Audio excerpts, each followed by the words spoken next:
Hello and welcome to another episode of Emily Talks Tech Jobs. I am excited today to be joined by Cory Kelly, also known as the Bald Tech Coach, a software architect turned career coach who helps professionals land interviews faster and tell their story with clarity and confidence. After more than 15 years in tech, from building scalable AWS systems to leading architecture at companies in finance, telecom, and defense, Cory now coaches job seekers through his 3 Signal system for portfolios, resumes, and LinkedIn profiles. His philosophy is simple but powerful: ship proof, tell your story, and get hired. So, Cory, welcome. I'm so glad that you're here. Did I miss anything? Is there anything that you'd like to add before we dive in? No, that was such a wonderful intro. Thank you so much. I'm very excited to be here, Emily. I've been following your content. It's been wonderful and really helpful. And so I really appreciate you having me on. Thank you so much. And I have to say, I really appreciate those comments. And, it's still early days for me here. So just the fact that you're here with me today, I really, really appreciate that. And I know that the listeners are going to get a lot out of your perspective. So thank you. My pleasure. Right. Okay. So let's get into it. So you and I, are in a similar space. We both coach job seekers in tech, and we have a little bit of a different approach to it because, of course, you have that strong technical background. And for me, I'm more supporting the business side of things. But I feel like you are really in touch with the people. So I would like you to tell me a little bit of, your approach. I know that you like to create spaces. So what does that actually mean for you, and why do you think it's so rare in the tech industry today? Um, so being in the tech industry for over 15 years, I've worked a number of different jobs. I've worn a number of different hats. My second job was a startup in which I was developer, QA. I was director of software engineering at one point. And so I've kind of experienced the gambit of the Mm. various roles and working with various individuals. And the one thing I always noticed was there's a lot of ego in tech, and there's a lot of ego Mm, in tech spaces. And that ego, a lot of times, what I noticed, it gets in the way of healthy communication. It gets in the way of um, being able to really thrive in a lot of ways. And it's really damaging, honestly, to companies and individuals. And so being around that for so long, I thought to myself, there's got to be a better way to create a healthy space within tech and also without of tech. And so that's when I kind of decided to venture into coaching, to explore what coaching might look like. And within coaching, I learned how to create thinking spaces for individuals. Creating a thinking space is where you have a facilitator and an individual or a group of individuals, and the facilitator listens. This is something that we don't get that often anymore. Someone to listen to us mm, 100% attention. Like, it's rare. Like, even if you're married with a spouse, it's pretty rare that your spouse just drops everything and gives you their full attention. And so mm, the power of a thinking space is you have an individual who's giving you their full attention. They're creating a safe space for you to express your doubts and your concerns and your dreams. And this is a space where you can drop that ego and you can actually make progress and move towards your goals and dreams. And so, one of the skills that I have and something that I've always really enjoyed is connecting with people and creating spaces and making people feel comfortable. It's something that I mm. value a lot, and that I've always put special attention towards. And so I'm able to create those spaces with individuals and use my tech background to also communicate with them in a way that makes sense within the tech realm. Right. Wow. Amazing. And if I might just comment right now on your demeanor. So, we've had a couple of conversations now. So I can't say that I know you in depth. Hmm. But I do notice that, every time we have a conversation, I really feel comfortable talking to you. You're a really easy person to talk to in general. Thank you so much. That means a lot to me. And that's part of my branding as well, the bald tech coach, right? It's supposed to bring some levity to the tech world and the situation, because a lot of people can feel imposter syndrome in tech. Like, that's super common. Even for Right. me, who's been in tech for 15 years, I occasionally feel that same imposter syndrome. Mm, And so bald tech coach, right? it's approachable. Well, let's talk. And so that's kind of that's my go-to. Yeah, it sure is. Okay, great. And so then, when you are giving someone, that space to think, Mhm. and that space to open up, and you're really there, excuse me, and you're really present with that person in the moment. Yeah. How do you see it like change the way that they talk about their career or their direction? It's actually really surprising to see them in that space because a lot of what I find is people haven't put the brakes on long enough to think about their career direction, to get that clarity on where they are and where they want to go. And it can be really jarring for the individual to be in that Mm, space and to stop initially. Right, right. it's tough for people to hit the brakes because in tech, you can feel like your value is measured by your output. And so there's this constant grind within tech to be producing things, to be showing your worth, to be making sure that everyone thinks you're valuable. And so hitting those brakes for a moment and thinking, really, what am I doing? Am I heading in the direction that I want to be heading? Am I telling my story with clarity? Um, and is everything in alignment? Is an act of courage this day and age. And Right. it is super, super valuable for individuals. Wonderful. And then the type of clients that you work with, they're all in tech. Are they more on the technical side of things, or do they tend to also be from like the business side of the tech industry as well? I find that the majority of my clients are more on the techie side. They Hmm. kind of gravitate towards me because of my experience working within tech, and so I can kind Right. of talk the language with them and resonate and share my experiences working within tech, which is always really helpful. One of the things that my clients find a lot of value in a lot of times is when I do share stories of imposter syndrome and I say, hey, look, I've been here for 15 years and I still feel it. And so a lot of what I do is normalize the feelings that they might be having, but they might be a little too hesitant or too scared to kind of vocalize. Mm, And that seems to be really, really valuable to people. right. Absolutely. Okay, great. So I think it's great that, people are out there finding that space with you, Hmm. finding that place where they can reflect and open up and find their true path, right? And what would you say to people who don't have you on their side? Like, how is there a way that people can be making that space for themselves? Hmm.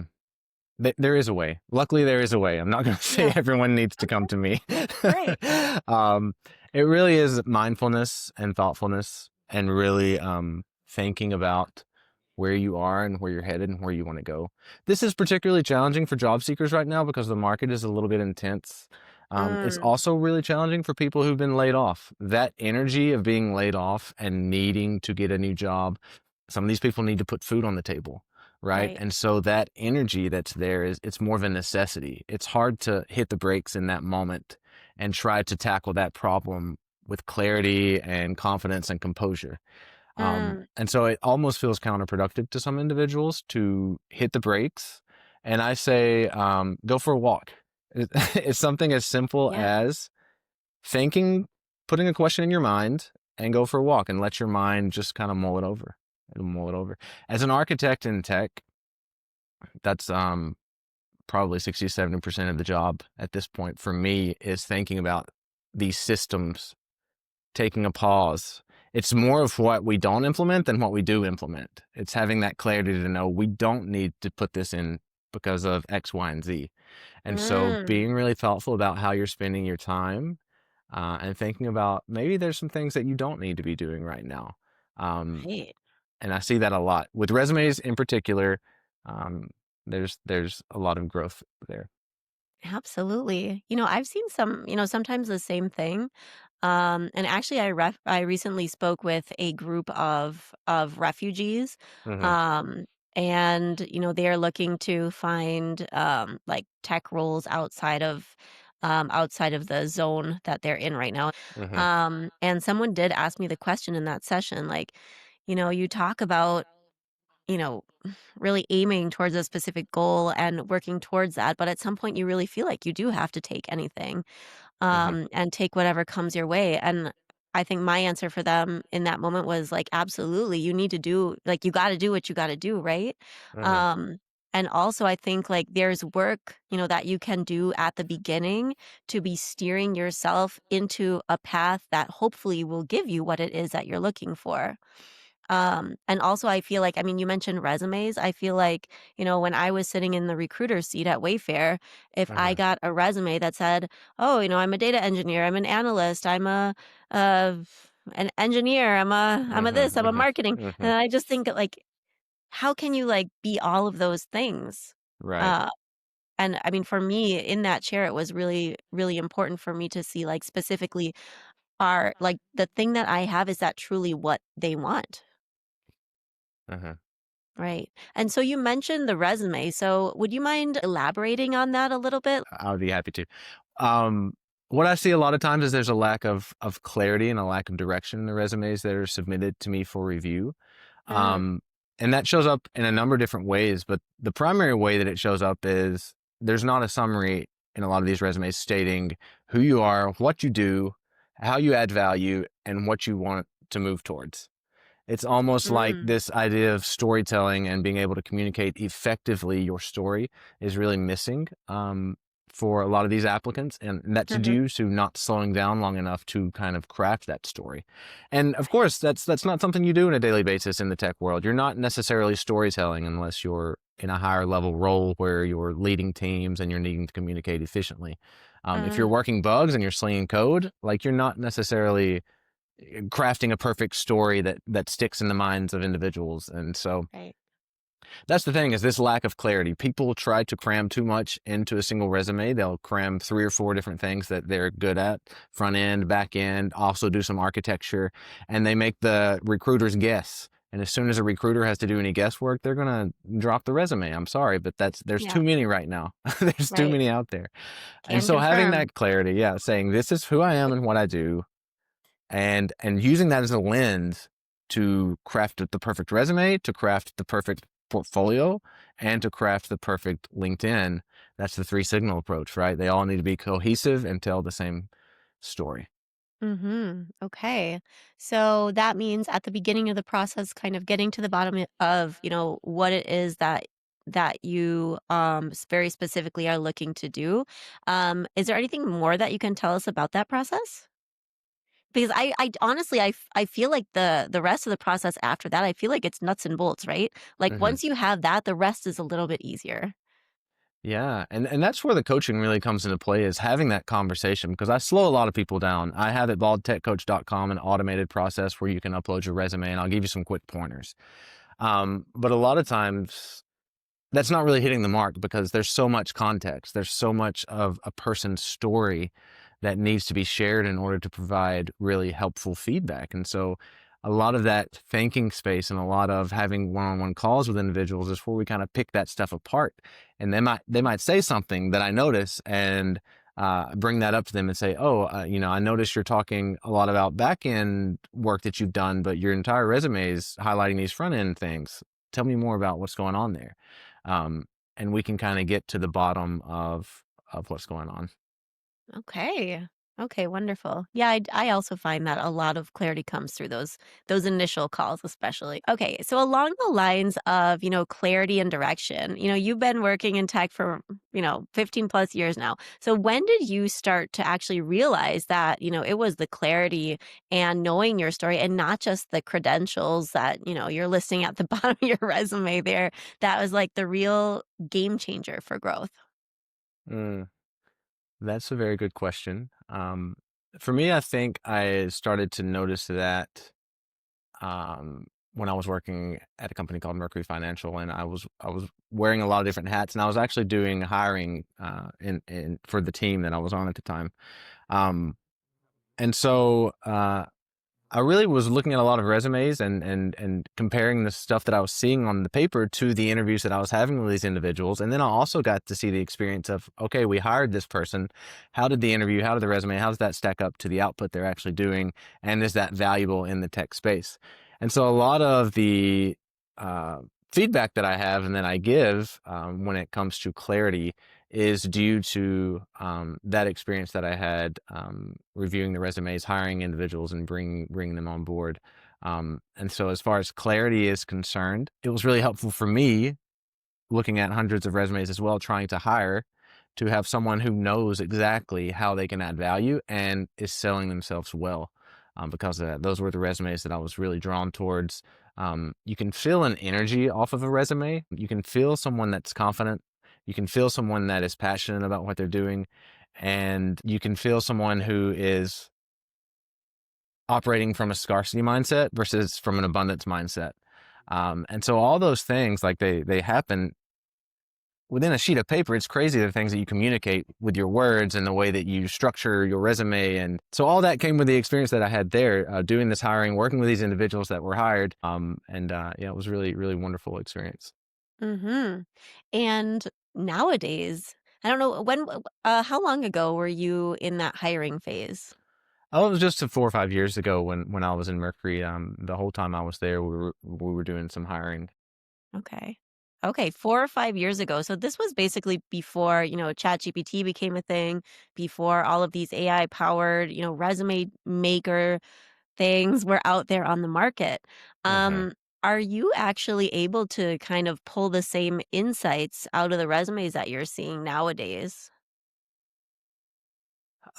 It's a bit more difficult now because a lot of people are running to ChatGPT and having ChatGPT generate these resumes that just at first glance sound good and have the right words and Mm. um, might look good on paper. But what I found is there's not a lot of clarity there. It's really difficult to know exactly what type of value you're going to add. Like if I'm a hiring manager, or let's imagine I'm the CEO of a company. I want to be able to look at your resume and know exactly how you're going to add value to my company. If I'm hiring you and I'm paying money to have you on board, how is it that you're going to help? And if I need to kind of dig through your resume to put the story together, it's telling me that it's subconsciously it's telling me that you're not organized or you didn't put enough time in to craft your story in a way that I could grasp easily. And unfortunately, that would be something that I would pass on. Absolutely. And do you think that you would see like I mean, you can kinda like see it coming, right? When you see that ChatGPT resume or, the teal or whatever the tools are out there, you can see it, right? Hmm. For you, do you feel like that's kind of, do you see that as a good thing or a bad thing?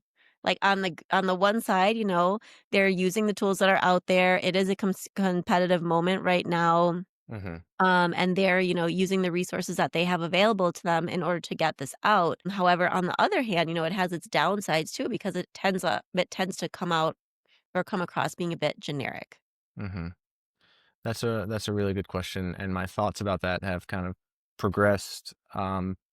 I don't think it's a bad thing. I think if you couple the use of AI, ChatGPT, with some really thoughtful conversations and thinking spaces that can be created, you'll end up with something that's the sum of its parts, something that's much better than it would have been had you have just done both independently.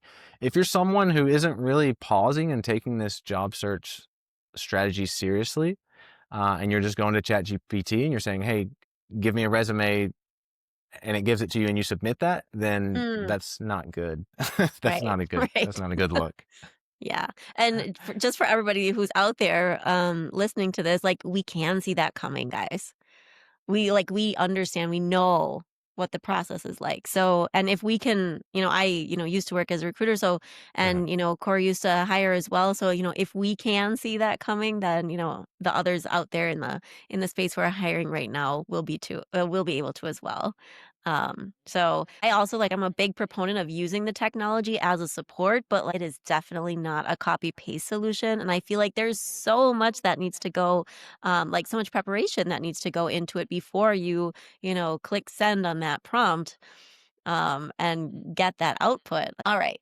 So along the same lines of clarity and direction, I feel like a lot of times when I'm working with my clients, there's not a lot of awareness around what a hiring manager wants to hear or what a recruiter wants to hear. So I will have people come to me and say like, "Okay, I'm just going to list my accomplishments." And it is much more than that. So When you're working with your clients and like helping them shift into more of this kind of storytelling space, um, what does that look like for your clients? Do you feel like they leave the process feeling better about themselves? Are they then able to come out the other side and market themselves more effectively? Mm. Yes, they are actually, which is really helpful. One of the things that I do is I kind of, because you said just a list of accomplishments. That's obviously not great. Like Yeah. anyone can write down, okay, I did this X, Y, and Z. Um, what's really important is to think about the ways that you uniquely solved problems for the companies that you worked for and the value that was brought on by that. And what I mean by that is you are a person working within a company. You have a unique perspective day in and day out within tech. You're attending the scrums, you're going through sprint planning, you're doing this, you're doing that. You are seeing things, processes, you're working with people, you are noticing things that may not be super efficient. So I always encourage people to think about what did you notice while you were there, and did you take any initiative to make it better? What was uniquely yours? What did you bring to the table? What was improved because of the way you held space there? And that's all part of a narrative. That's part of a story that has a pulse, as opposed to a just a list of accomplishments. That's the difference between AI and human workers, and an AI can just give you a list of accomplishments, but it cannot craft a story. It cannot notice these inefficiencies day in and day out. And so, um, we spend a lot of time thinking about that. We go from just accomplishment bullets to what was unique. What was there a passion that you had that you worked outside of office hours and you brought it in and solved an interesting problem? And then how did you communicate that to the people that you worked with? So Mhm. we spend a lot of time doing that. And then what I like to build out for my clients is a signal first portfolio. I believe everyone should have a portfolio at this point. If you're submitting resumes in tech, um, you need to be using the tech, right? And so Mm. having a portfolio is a way to kind of silently boost your signal to immediately gain the confidence of recruiters. And so I take those stories and we build this signal first portfolio that really highlights those particular pieces of the story. And if there's metrics that surround those, I make that the very first thing that these recruiters see when they click this portfolio. So number one, you're getting the signal boost from having your own domain. Um, and then number two, as soon as they click that domain, they're seeing these really amazing curated stories that are telling the exact value that you're going to add. And you're taking the guesswork out of the job for them, which is a kindness. Mm. And recruiters appreciate that from what I've heard. Absolutely. Absolutely, can confirm. And I Mhm. think, like, that's a great transition into, where you talk about shipping proof. Mhm. So, I would definitely see the portfolio as doing that. But I think, something that you said was really interesting to me, because you're talking about like telling a story through your portfolio. And since I generally work with non technical folks, not engineers, not architects, they don't tend to have that. Aside from like some data people, they don't Mhm. tend to have that portfolio. And when I'm thinking of what this portfolio must look like, I'm thinking lines of code. But what you're telling me, it sounds like a little bit different. So could you tell me a little bit more about what that looks like? Yeah, yeah. The portfolio is really meant for recruiters and hiring managers as a way to instantly boost that signal. And I work with my clients to create something that's really unique to them and tell their story. So imagine someone who's applying for a front end developer position that needs to show proof that they know what they're doing, right? That's what we're trying to do here. Right. And so a lot of the things that we build out are maybe custom front end components that we embed directly into the portfolio site that show Mm, the expertise and the experience. Or imagine an architect is applying for a position, right? We'll build a portfolio, we'll highlight those metrics at the top, and then maybe we'll embed some architectural diagrams, some sequence diagrams. We'll embed proof. We'll embed some use cases directly into the site to show that they understand and they know what they're talking about. And so each of these sites, we can get as custom and curated as we want to. But it's really, the whole point is that a recruiter can click it, and at the end of viewing this Signal First portfolio, they think, yeah, this person is going to be great. Let me reach out immediately. Amazing. Okay, wonderful. Okay. So a story behind everything that you do. So, along the lines of showing that proof and creating that portfolio, what are some of the mistakes that you see people making when they're creating their portfolios? Hmm. Well, the first thing is I see a lot of people who just don't have a portfolio. There's no Okay. link whatsoever on their resume that is referencing any type of work outside of the resume. So, at the very least, if you're going for a coding type role, QA or anything, like get a GitHub, get your GitHub link on there and ship some proof through GitHub, right? That's the low stakes. But then the people who do have portfolios listed, a lot of times it's not necessarily a portfolio that's telling a story. It's just a link to a project, and there's absolutely no context to what it is, why they worked on it, what makes it special, what were the outcomes, what were the challenges. These are all things that are really compelling to read from a recruiter or a hiring manager's point of view to kind of see your thought process. And so what I build are portfolio pages that are specifically made for recruiters that kind of curate all those various projects that you've worked on and tell one cohesive story. And that cohesive story points back to the clarity sessions we worked on where you decided the actual role that you want to work towards. And so your Mhm. resume is then in alignment. So what happens is a recruiter looks at your resume, they're like, okay, wow, this person knows exactly who they are, the value they add, what role they're looking for. Let me click this portfolio to see what they've done. They go to your portfolio and that same language is used there. The same job description that you're looking for is there. Your contact info is there. And then all of your projects curated with why they were exciting for you, what the outcomes were, and that's really compelling. That's a really compelling package to have. Yeah, it sure is. And, another reason why I find this interesting is that, a lot of times, and I think like highly technical people catch kind of a bad rap Hmm. for this. And honestly, it's just a prejudice that people have. But I think the prejudice is that, technical people, engineers don't have the best social skills. Like they're hard to talk to. Hmm. So what can you say about that? Have you seen that to be true? And if so, like what can technical people do to improve upon those skills? Hmm. My experience holds true there is that people in tech can be difficult to talk to. Not all of them, right? You're going to meet Mm, the occasional individual who makes things really easy to communicate. But I correlate that back to the issue with ego and the fact that the tech landscape is constantly changing. So you have all these individuals that are constantly trying to prove their worth. And the problem is mm, that no one wants to say that they don't know. Like it's very rare that you have someone that'll say, I'm not sure, or I don't know. Let me circle back with you. If you hear that on your tech job, make a note of it and who said it, because that's the person you want to go to for your answers, because they're grounded in reality, and they're not letting their ego get in the way of their success.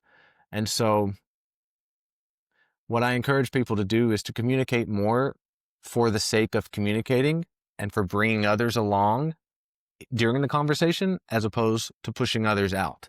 And there's mhm. definitely a difference in that energy. If I'm talking to you and I want you to come along with me on this journey and follow the things that I'm telling you, I'm going to use words that I know that you understand. I'm going to be checking in with you and saying, hey, are you following what I'm saying? I'm going to be making sure that you're tracking, and I'm going to be giving you information in a way that you can consume. I'm going to have taken the time to set up a document or PowerPoint or something that's going to communicate this information I'm trying to convey to you in a way that is really helpful and simple. Right.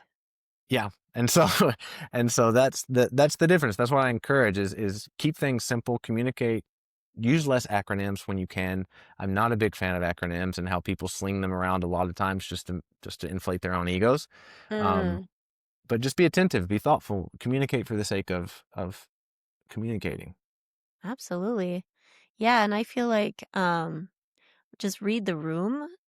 And I don't Hmm. mean that in a bad way, but I mean it in a positive way. Like if you're communicating with a person, in a different corner of the company from you, Hmm. likely they see things from a different perspective and their vocabulary is also slightly different. So Hmm. like I feel like the best and the smartest and the most capable people can explain it to me like I'm 5.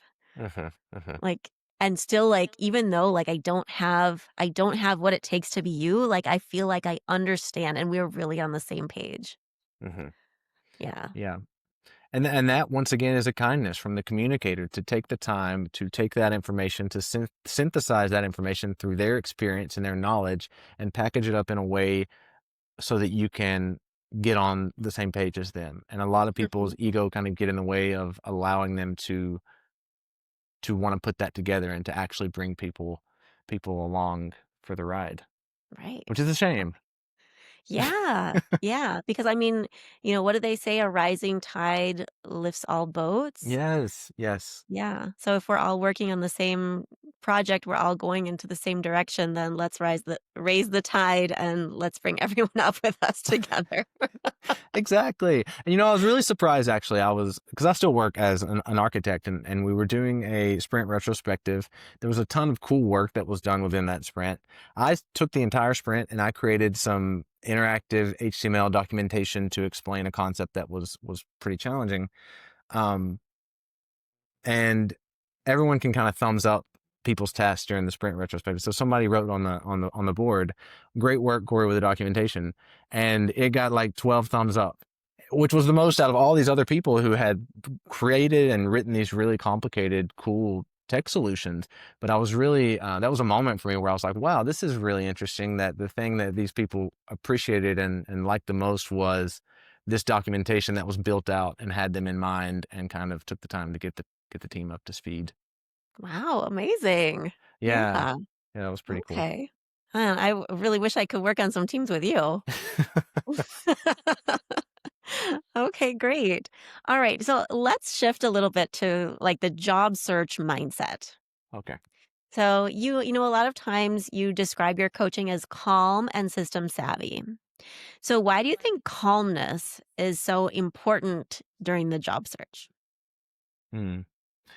I think the calmness goes back to kind of what I was communicating earlier about the energy that goes into the process. It can be felt throughout all the artifacts that you create during the process. If you're coming into the job search process with a mind that is stressed, that's chaotic, you're going to be reaching out to people and communicating with them in a way that they can feel the stress and the chaos.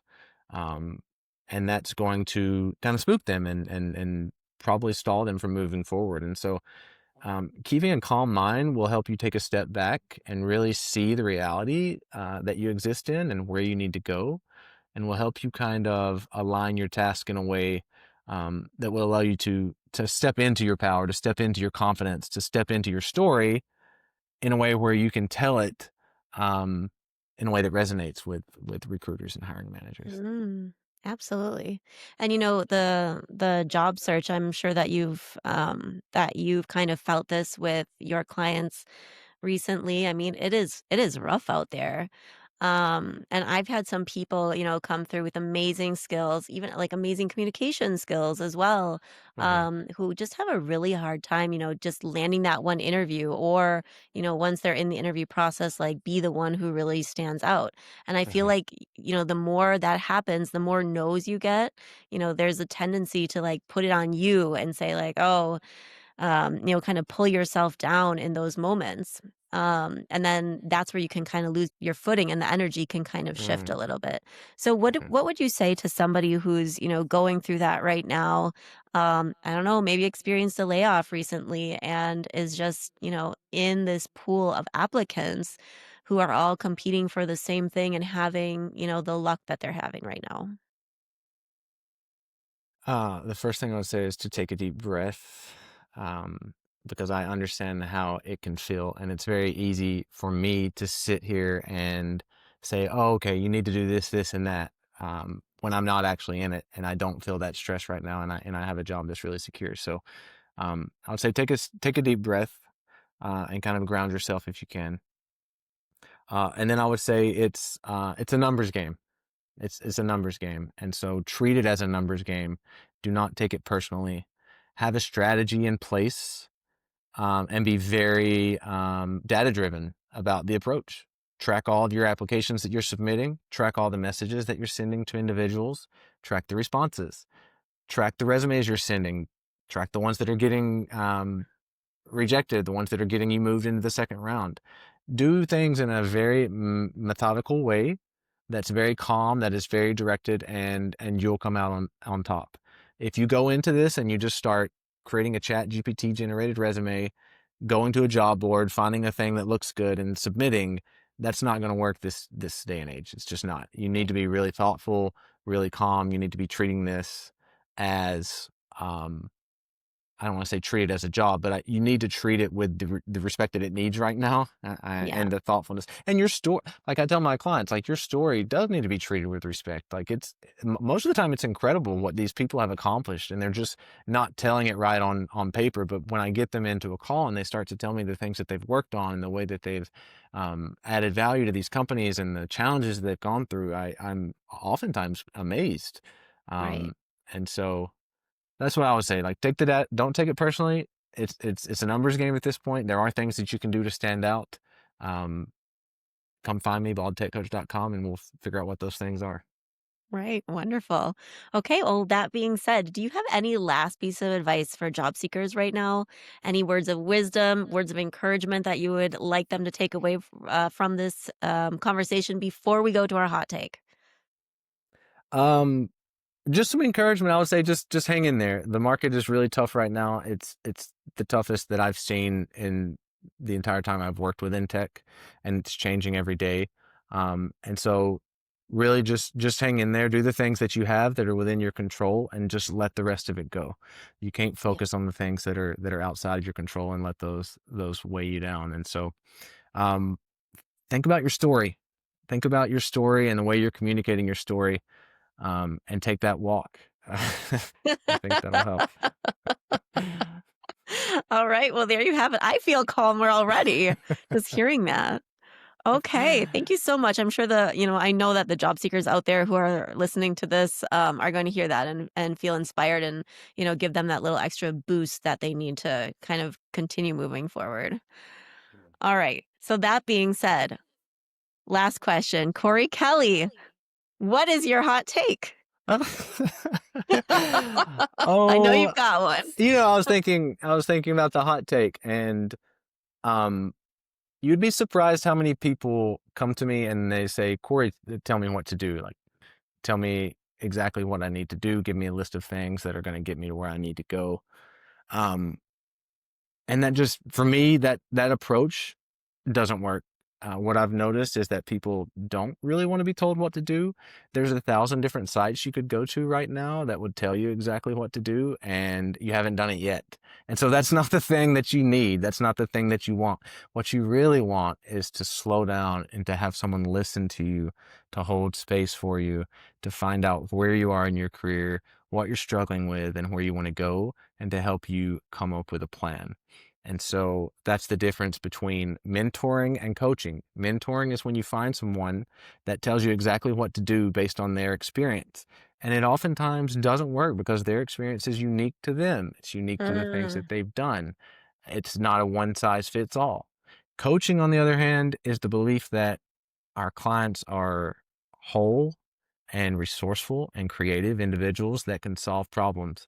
And they just need some time to think their best thoughts and some guidance and some reflection. And so that's my hot take is you don't need a checklist of things to do. You need some time, and you need someone to listen to you. wow. I love that. Thank you. Thank you so much. My pleasure. All right. Well, that being said, I would like to thank you again for being on the podcast. Is there anything else that you would like the audience to know? I mean, you've already mentioned your website. We'll definitely post that down below. Where else can they find you? I would say I do a lot of posting on LinkedIn, so come find me on LinkedIn. And really, thebaldtechcoach.com is where you can submit your resume, and then I reach out through email.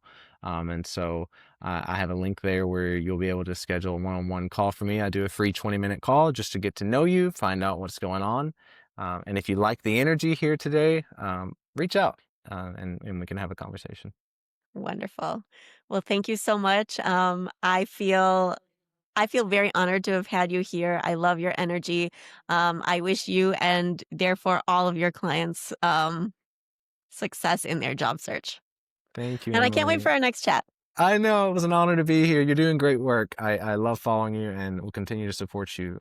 It's really wonderful stuff you got going on. Thank you, Cory. Likewise. Thank All you. right. Well, thank you, everybody. See you next time. Bye. Bye bye.